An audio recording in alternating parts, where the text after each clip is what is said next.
This is 3 Minutes Inside Torah. This week's learning is dedicated to the memory of Nach ben Yerachmiel ben Yehuda Leib. May his memory be a blessing. In this week's parsha, Jacob, our father, passes away while in Egypt. On his deathbed, he makes a curious apology to his son Joseph. Jacob had made his son swear that he will carry his body up to the land of Israel and bury him in the cave of the patriarchs, where Jacob's parents, Isaac and Rebekah, his grandparents, Abraham and Sarah, as well as where Adam and Eve are buried, in the city of Hebron.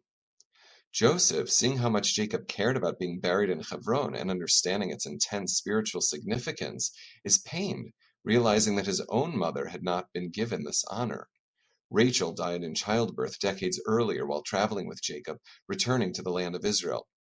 Instead of bringing her body to Hebron to be buried in the cave of the patriarchs, Jacob buried her on the side of the road. Rashi, the medieval commentator, says that Jacob, sensing Joseph's pain, apologized, explaining the reason why he buried her in such a manner. Jacob tells Joseph that when Rachel died, he was compelled by divine decree to bury Rachel on the side of the road. This was so that, about 600 years later, when the Jewish people were being led out of Israel in the Babylonian exile, they would walk past her grave, and Rachel would cry and pray for mercy on their behalf.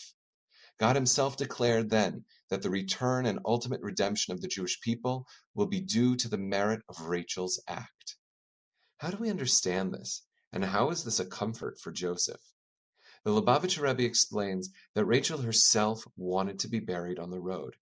She gave up the spiritual prestige of being buried in the cave of patriarchs in order to be a source of support for her children in their time of need, going into exile. The Rebbe explains the deep significance of Rachel's act, her giving up a public symbol of spiritual stature. Forfeiting the honor of being buried alongside the other Jewish matriarchs and patriarchs, Rachel opted to be buried elsewhere, alone, for the sake of her descendants. Rachel sacrificed greater spiritual status, and as a result, God rewarded her measure for measure by overlooking the low spiritual state of the Jews going into exile and promising them redemption.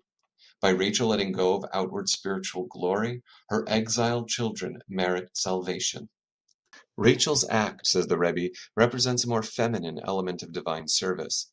When our good deeds are hidden from public view and recognition, they are more internal and more immune from being tainted by arrogance or self-importance. Rachel teaches us that a good deed which is not only hidden, but actually sacrifices our spiritual prominence, can bring salvation to the world.